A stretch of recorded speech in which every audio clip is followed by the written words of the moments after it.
Okay so hello बच्चों, this is Abhishek sir from Modi commerce academy and हमारा जो OCM that is organisation of commerce का chapter हमने शुरू किया था, जिसमें हम 3 टियर रिड्रेसल सिस्टम ये सारी चीजों को कंप्लीट किया था हमने, है ना। चलिए आज सीखेंगे हम बिजनेस एनवायरनमेंट के बारे में, जो कि ऑर्गेनाइजेशन ऑफ कॉमर्स का सबसे लास्ट चैप्टर है जीएससीबी का, है ना। बोर्ड की एग्जाम की तैयारी कर रहे थे तो ये चैप्टर क्यों इंपॉर्टेंट हो जाता है, तो पहले तो ये बात समझ लो आप। ये चैप्टर इंपॉर्टेंट इसलिए है क्योंकि 3 मार्क के क्वेश्चन में, 2 मार्क के क्वेश्चन में, 1 मार्क के क्वेश्चन में, एमसीक्यूज में, ये सारी जगह पे आपको रोल देखने को मिलेगा। इससे डिटेल क्वेश्चन नहीं पूछा जाता, लेकिन जितने भी शॉर्ट क्वेश्चंस है ना, ऑलमोस्ट ये चैप्टर वहां पे बहुत बड़ा रोल प्ले करता है, ठीक है। इसलिए ये चैप्टर को अपन थोड़ा डिटेल में समझेंगे, बहुत ही बारीकी से सीखने का ट्राई करेंगे। देखिए बिजनेस एनवायरनमेंट, अच्छा सर एनवायरनमेंट का मतलब क्या होता है? एनवायरनमेंट का मतलब अगर जनरल सेंस में बात करें तो हमारे आसपास जो हवा, पानी, ये जितने भी चीजें हैं वो हमारे लिए क्या कहलाते हैं? एनवायरनमेंट। ये सब एनवायरनमेंट के हिस्से हैं, है ना। तो उसी तरीके से बिजनेस एनवायरनमेंट का मतलब बिजनेस के लिए एनवायरनमेंट क्या, मतलब बिजनेस को जो भी चीजें इंपैक्ट करती है, बिजनेस से जो भी चीजें जुड़ी हुई है, जैसे कस्टमर हो गया, सप्लायर हो गया, गवर्नमेंट हो गए, ये सारी चीजें किसमें आ जाते हैं? बिजनेस एनवायरनमेंट में। समझ लेते हैं भाई बिजनेस एनवायरनमेंट का सिंपल सा मीनिंग क्या लिखेंगे अगर क्वेश्चन में आ जाता है तो the combination of internal and external factors, the combination of internal and external factors that impact of business activity. ऐसे कोई भी फैक्टर्स, कोई भी रीजन के कारण जो भी बिजनेस को इंपैक्ट कर रहा है, जो भी बिजनेस पे कोई असर डाल रहा है ना, उसको अपन क्या बोलते हैं? Business environment. लेट सपोज करते हैं कस्टमर का टेस्ट चेंज हो गया, बताइए बिजनेस पे असर होगा कि नहीं, है ना। तो ये सारी चीजें बिजनेस एनवायरनमेंट के अंदर आती है। फॉर एग्जांपल कौन कौन होते हैं बिजनेस एनवायरनमेंट के अंदर? Customers, market trends, government policies, है ना, they are the parts of business environment. Okay, the business environment is dynamic. बिल्कुल ध्यान से समझिएगा, बिजनेस एनवायरनमेंट कैसा है? डायनेमिक है। ये टाइम टू टाइम चेंज होता रहता है। कल को अगर 20, 30, 40 साल पहले चले जाएंगे ना, तो कस्टमर को क्या पसंद था? धोती कुर्ता, ये लंबा पैंट, है ना, लंबा शर्ट, उस टाइप के कपड़े पसंद थे। लेकिन आज एकदम फिटेड ड्रेस चाहिए उनको, है ना, नी के ऊपर ड्रेस चाहिए उनको। तो business environment is dynamic, time to time change होता रहता। Some external factors are beyond a company's control. अभी यहां पे होता कैसा है, देखो डायनेमिक है, चेंजेस आते रहते हैं। तो ये जो दोनों फैक्टर्स है ना, एक है इंटरनल फैक्टर्स और दूसरा क्या है? External factors. एक्सटर्नल मतलब बाहरी चीजों का, इंटरनल मतलब हमारी कंपनीज के अंदर जो होता है ना। तो इस पे तो गवर्नमेंट मतलब कंपनी जो होता है वो पूरा कंट्रोल बना लेता है ना, इसको अपने हिसाब से चेंज कर लेता है। लेकिन जो एक्सटर्नल फैक्टर्स होते हैं ना, एक्सटर्नल फैक्टर्स के ऊपर कंपनी का कोई भी कंट्रोल नहीं होता है, तो इसके अकॉर्डिंग कंपनी को चेंज होना पड़ता है। बात को ध्यान से समझिएगा, बहुत ही बारीकी वाली बात है। इंटरनल फैक्टर्स को कंपनी चेंज कर सकता है, लेकिन एक्सटर्नल फैक्टर्स के अकॉर्डिंग कंपनी खुद को चेंज करता है। आई होप क्लियर है। ओके, आगे, business environment helps a company to identify new opportunity, threats etcetera. ये सारी चीजें जान पाती है अगर कंटिन्यूअस प्रॉपर टाइप से स्टडी करते रहती है बिजनेस एनवायरनमेंट के बारे में, है ना, तो कंपनी को ये सारे बेनिफिट्स मिलते हैं। ओके, लीजिए स्क्रीनशॉट, बढ़ेंगे टॉपिक की तरफ, importance of business environment. Okay, so बच्चों सबसे पहला पॉइंट जो कि बिजनेस एनवायरनमेंट को स्टडी करने का जो बेनिफिट होता है वो हो जाता है advantages of early entry in the market. देखिए जैसे आप यूट्यूब से पढ़ रहे हैं, है ना, तो किसी ने ट्रेंड को देखा होगा और वो यूट्यूब पे स्टडी करवाना शुरू किया होगा, है कि नहीं। वो बिजनेस एनवायरनमेंट को एनालाइज कर रहा होगा, फिर वो खुद को क्या किया, यूट्यूब पे लेकर आया, देखा कि लोगों के हाथ में मोबाइल फोन है, बच्चों के हाथ में मोबाइल फोन है, तो उन्होंने उस चीज को चालू किया। बस यही एडवांटेज ऑफ अर्ली एंट्री, मतलब आपको पहले से पता चल जाता है ट्रेंड कि कैसा मार्केट बिहेव करने वाला है आने वाले टाइम में, है ना। देखिए study of business environment enables a business unit, भाई हेल्प करता है बिजनेस यूनिट को किस चीज में, तो to understand the opportunities in the market, कि मार्केट में क्या नए नए अपॉर्चुनिटीज हो सकते हैं, and helps to get early entry for new products और सर्विस। और वो बिजनेस को ये हेल्प करता है कि भाई हम नया प्रोडक्ट और सर्विस को लॉन्च कर सकते हैं मार्केट में।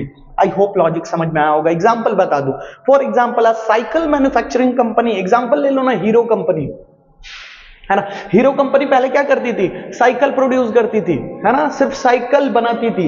लेकिन इसको जब ऐसा दिखा कि भाई मार्केट में आगे ट्रेंड मोटरसाइकिल का हो सकता है, तो इसने क्या किया, कोलैबोरेट कर लिया फॉरेन कंपनी के साथ। हीरो और होंडा कंपनी का नाम सुना होगा आपने, है ना। ओके, स्क्रीनशॉट ले लीजिए, दूसरे पॉइंट पे बढ़ेंगे। ओके, सो बच्चों दूसरा एडवांटेज क्या है, दूसरा एडवांटेज है ग्रैब अपॉर्चुनिटीज, है ना। मार्केट को स्कैन करते करते हमको बहुत सारे अपॉर्चुनिटीज मिलते हैं, तो कंपनीज क्या करती है, उन अपॉर्चुनिटीज को ग्रैब कर लेती है। जैसे देखिए ना, यहाँ एग्जांपल दिया, चलिए लास्ट में समझाता हूं, पहले ये देख लीजिए कि आपको आंसर में क्या क्या लिखना रहेगा। Study of business environment enables a business unit to know the trends of the market. भाई बिजनेस एनवायरनमेंट का स्टडी करने से, मतलब बिजनेस एनवायरनमेंट आसपास जो चल रहा है उसके बारे में पढ़ने से, समझने से हमको क्या हेल्प मिलता है कि a business unit can know the trends of the market. A business unit can know the trends of the market. Market का क्या ट्रेंड चल रहा है उसके बारे में उसको पता चल जाएगा, है ना। Accordingly business unit make their strategies for business activities. अब भाई मुझे ये पता चल गया कि किस तरीके से मार्केट काम कर रहा है ना, कस्टमर्स कैसे बिहेव कर रहे हैं, एम्प्लॉइज कैसे बिहेव कर रहे हैं, तो भाई कंपनीज को ये हेल्प मिल जाएगा कि वो अपने स्ट्रेटजीज को उसके अकॉर्डिंग बना सकता है, प्लान्स उसके अकॉर्डिंग बना सकता है ना। For example, a continuous rise in petrol and diesel rate in international market. अभी क्या देखने को मिल रहा है आपको कि इंटरनेशनल मार्केट में एकदम कंटिन्यूअस तरीके से उसके रेट में हाइक्स आ रहे हैं, है ना।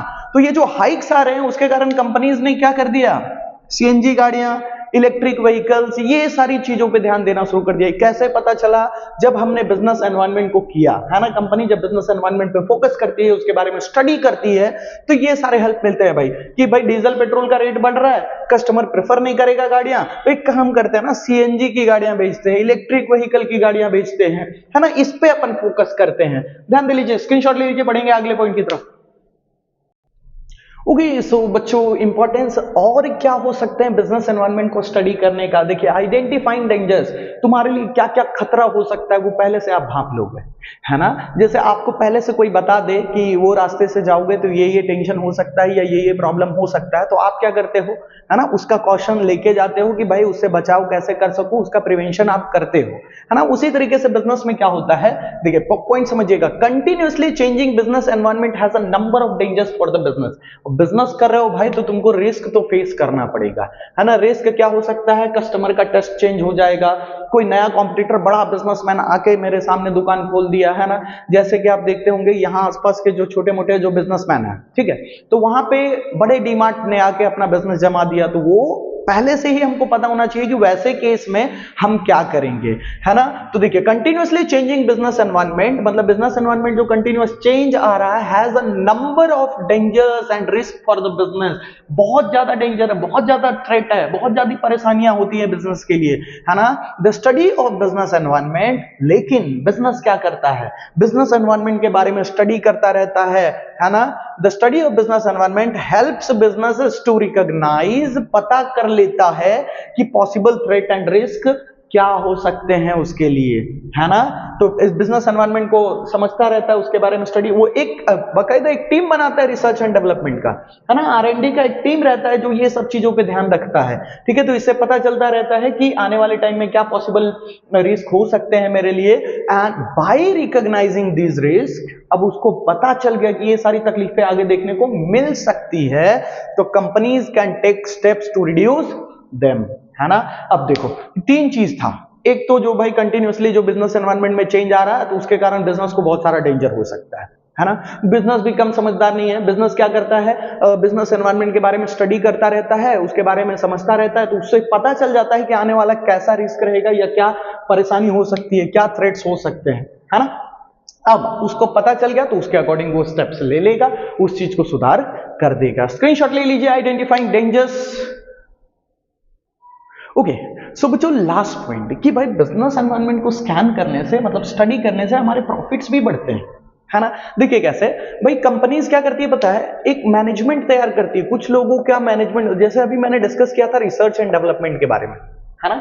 तो रिसर्च एंड डेवलपमेंट का उसके लिए वो एक मैनेजमेंट तैयार करती है। मैनेजमेंट इज मेड एक मैनेजमेंट तैयार किया जाता है to study the business environment on a continuous basis, कि उनका काम ही रहेगा कि भाई बिजनेस एनवायरनमेंट को स्कैन करते रहो, कुछ बदलाव हुआ तो बताओ मुझे आके, है ना, कुछ नीड है, रिक्वायरमेंट है कोई चेंजेस की तो बताओ मुझे, इन्फॉर्म करो, है ना। तो एक मैनेजमेंट तैयार करते हैं, ग्रुप ऑफ पीपल तैयार करते हैं जो इन चीजों पे फोकस करते हैं, इन चीजों पे स्टडी करते रहते हैं, है ना।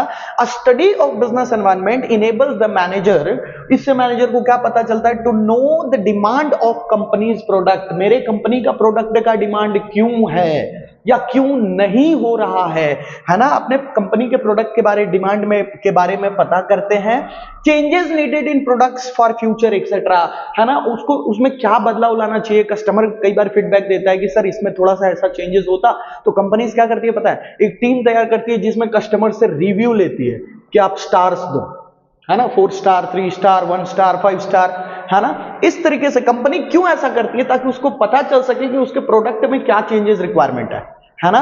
तो ये वाला point, this will help to earn continuous profit. और अगर कोई अपने ऊपर कंटिन्यूअसली काम करता रहता है तो जाहिर सी बात है वो कंटिन्यूअसली प्रॉफिट बनाता रहेगा and will help to grow business rapidly. और इससे क्या होता है, बिजनेस को ग्रो होने में हेल्प मिलता है। आई होप कि बिजनेस एनवायरनमेंट का मीनिंग और इंपॉर्टेंस ऑफ बिजनेस एनवायरनमेंट आपको समझ में आया। ठीक है, ये 3 मार्क का क्वेश्चन रहता है, इसलिए 4 पॉइंट हमने पढ़ा।